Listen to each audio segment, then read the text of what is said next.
ये कहानी मधुपुर नाम के गांव की है, जहां अंजलि अपनी माँ किशोरी के साथ रहती है। किशोरी गांव के कुछ अमीर घरों में बर्तन धोने का काम करती है।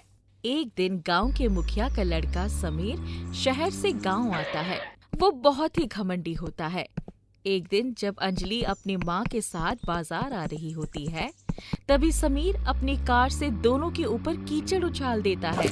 ये देखकर, दिखाई नहीं देता है क्या, अंधा कहीं का?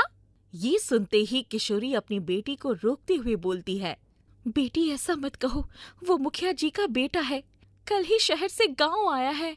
तो क्या हुआ माँ? अगर वो मुखिया का बेटा है तो हम गरीबों के साथ कुछ भी कर सकता है। इतने में समीर अपनी गाड़ी से बाहर निकलता है और हैं? तुम्हारी इतनी हिम्मत कि तुम मुझे अंधा कहो? जब तुम्हें रास्ते पर चलते हुए इंसान दिखाई नहीं देते तो तुम्हें अंधे ही कहेंगे ना।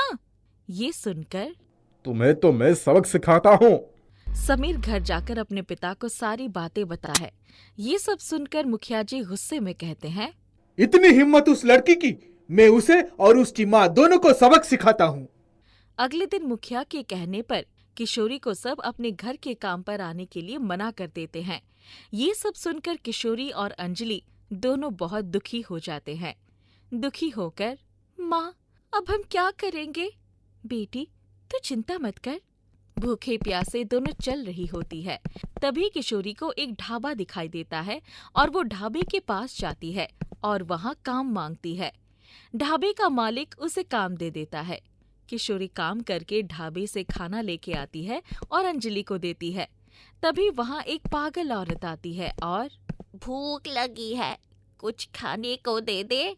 किशोरी और अंजलि उसे अपने हिस्से का खाना दे देती है। वो औरत पेट भर कर खाना खा लेती है और बची हुई एक रोटी से एक जहाज बनाकर खेलने लगती है। उसे ऐसा करता देख किशोरी और अंजलि को भी खुशी होती है। वो दोनों भूखे पेट घर जाने लगती है।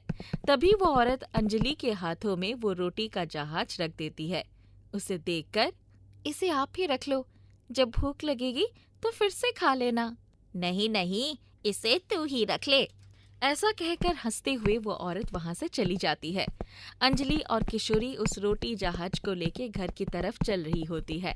तभी अंजलि अपनी माँ से कहती है, माँ ये रोटी जहाज कितनी अच्छी लग रही है ना। काश ये सच में एक जहाज बन जाता और हम दोनों इस पर बैठकर अपने घर पहुंच जाते। कितना अच्छा होता ना माँ। ये सुनकर किशोरी अपनी बेटी के सिर पर हाथ फेरती है और कहती है, बेटी ये सब कहानियों में होता है। उसके ये कहते ही रोटी जहाज एक बहुत बड़े जहाज के रूप में बदल जाता है। ये देखकर दोनों हैरान हो जाती है और माँ ये जादुई रोटी जहाज है। हाँ बेटी, मुझे तो लगा था कि ये सिर्फ कहानियों में ही होता है।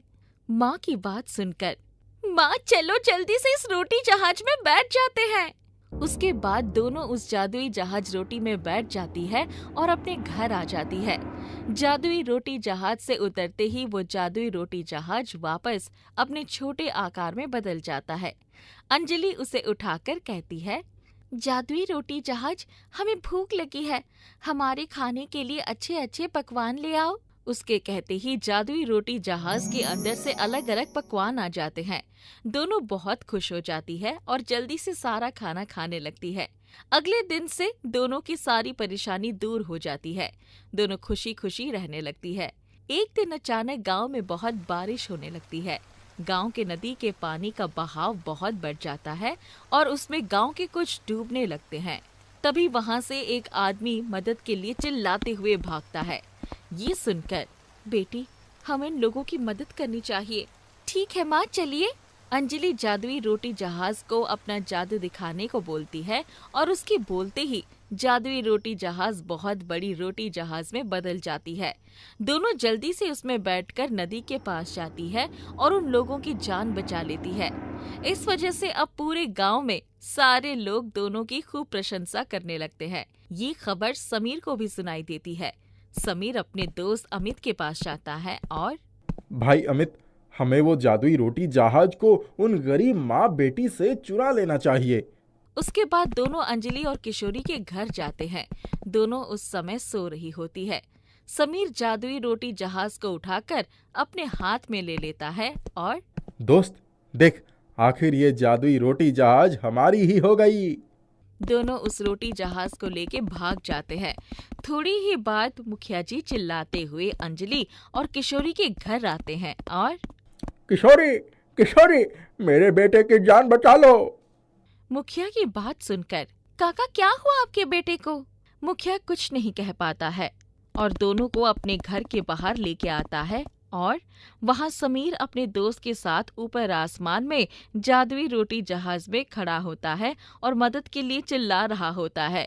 ये सब देखकर अंजलि और किशोरी को सब समझ आ जाता है। जादुई रोटी जहाज, मेरी बात सुनो और इन दोनों को माफ कर दो और इन्हें नीचे उतार दो। उसका ऐसे कहते ही जादुई रोटी जहाज नीचे जमीन पर उतर जाती है और वापस अपने छोटे आकार में बदल जाती है। उसके बाद अंजलि, तुम्हारा बहुत बहुत धन्यवाद, तुमने हम दोनों की जान बचा ली। अंजलि, मुझे भी माफ कर दो। मैंने उस दिन भी तुम्हारे साथ बहुत बुरा किया था और आज भी तुम्हारी जादुई रोटी जहाज चुरा ली। ये सब सुनकर मैंने तुम्हें माफ कर दिया, पर तुम ऊपर आसमान में कैसे पहुंच गए? मुझे ऊपर आसमान में उड़ने का मन कर रहा था और मैंने इस जादुई रोटी जहाज को उड़ने को कहा और ये हवा में उड़ने लगा, पर थोड़ी ही देर में डर लगने लगा और हमने इसे नीचे उतरने को कहा, पर जादुई रोटी जहाज ने हमारी बात नहीं सुनी। इतना सुनते ही अमित बोलता है, उसके बाद हम दोनों चिल्लाने लगे। हमारी आवाज सुनकर मुखिया काका बाहर आ गए और हमें ऊपर देखकर सब समझ गए और तुम्हारे पास मदद के लिए भागे। ये सब सुनकर कोई बात नहीं, अंत भला तो सब भला। उसके बाद अंजलि, समीर और अमित तीनों दोस्त बन जाते हैं। तीनों खुशी खुशी रहने लगते हैं। अंजलि और किशोरी उस जादुई रोटी जहाज से हर जरूरतमंद की मदद करती है। संजू ने अपने खेत में गोभी के पौधे लगा दिए। इस साल उसे अच्छी आवक मिलने की पूरी आशा थी। वह पूरी तन्मयता और लगन के साथ खेती करता था। उसके एक पड़ोसी सरयू ने जब उसके खेतों पर नजर डाली तो उसे संजू की तारीफ करनी ही पड़ी। अरे यार संजू, तुम्हारी खेती करने के तरीके को देखकर मेरा भी जी चाहता है कि मैं भी सब्जी की खेती करूं। एक बात तो पक्की है कि तुम्हारी मेहनत जरूर रंग लाएगी। सरयू भाई, बिना मेहनत के कोई भी फल नहीं मिलता। छोटी छोटी चींटियां भी अपना पेट भरने के लिए छोटे छोटे शक्कर के टुकड़े को दिन भर ढाते रहते हैं। हम गरीब किसान भी अपना प्रयास करते रहते हैं। आजकल नील गाय सांड वगैरह का प्रकोप बढ़ गया है, इसीलिए बड़ा ध्यान रखना पड़ता है। रात में खेतों की रखवाली करनी पड़ती है। देखो, मैंने तो मचान भी बना ली है, अपने तो रात इस मचान पर बीत जाती है। अरे भाई, तुम्हें डर नहीं लगता?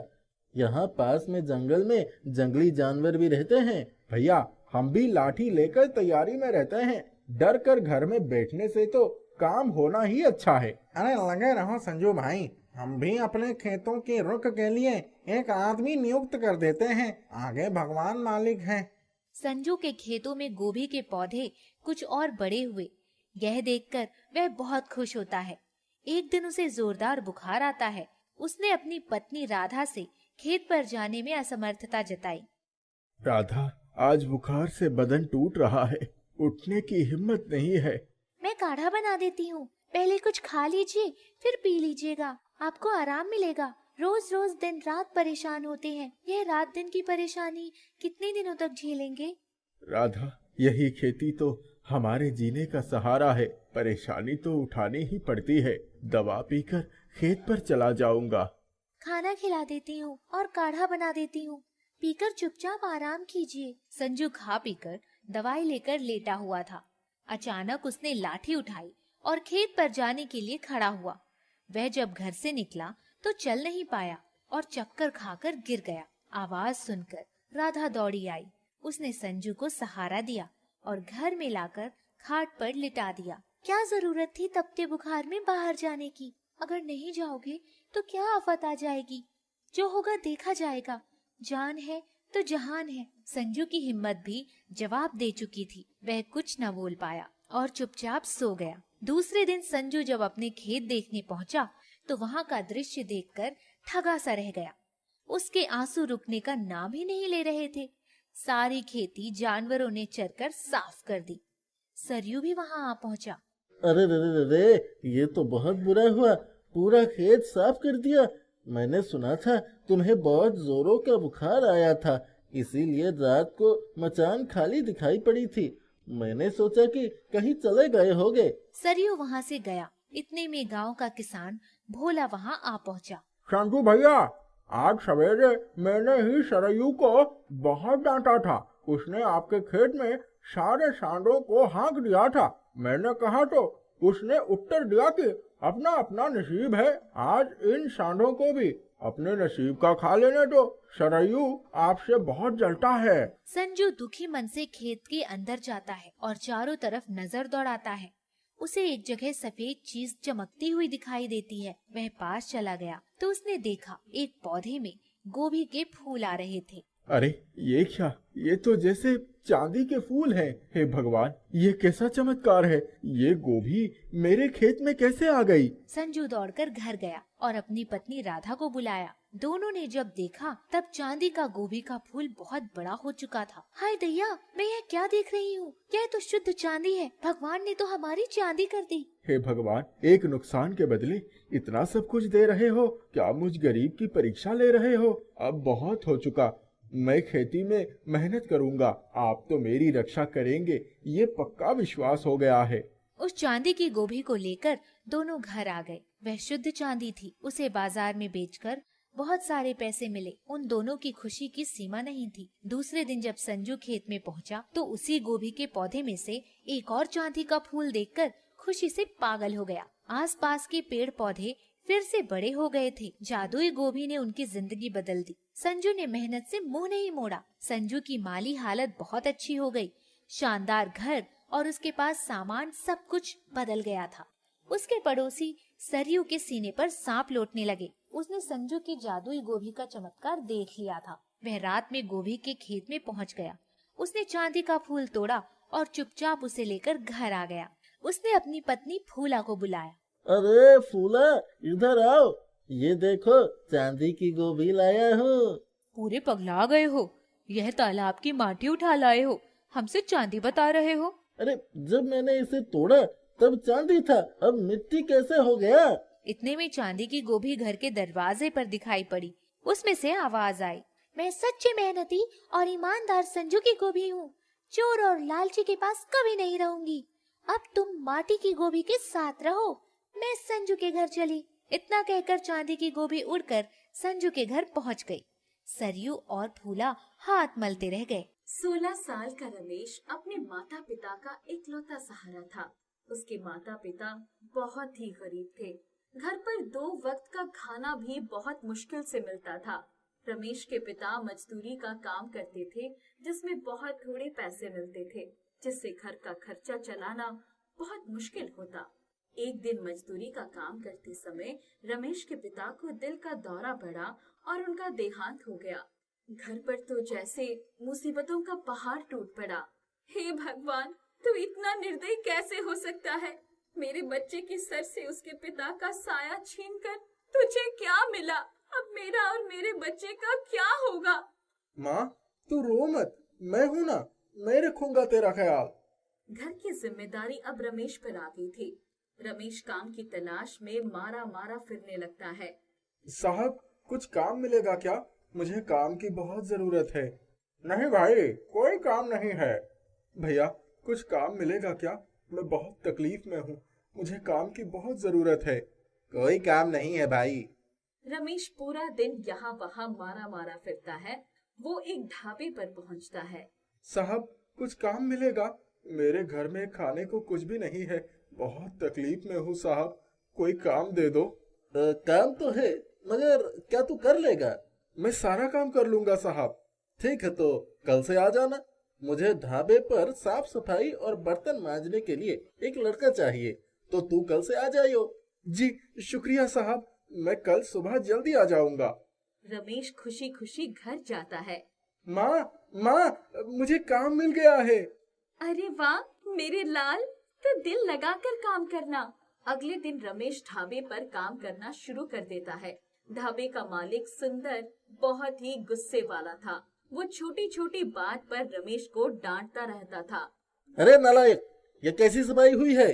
गंदगी तो वही की वही है और कहता है सफाई हो गई। चल दोबारा से झाड़ू लगा। जी साहब, अभी लगा देता हूँ।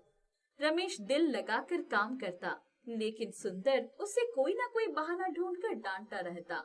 एक दिन रमेश से बर्तन साफ करते समय एक कांच का गिलास टूट गया। नालायक, ये क्या किया तूने? तेरे बाप का माल है क्या जो तोड़ फोड़ कर रहा है? देख कर काम नहीं कर सकता। इतना काम नहीं करता जितना नुकसान कर देता है।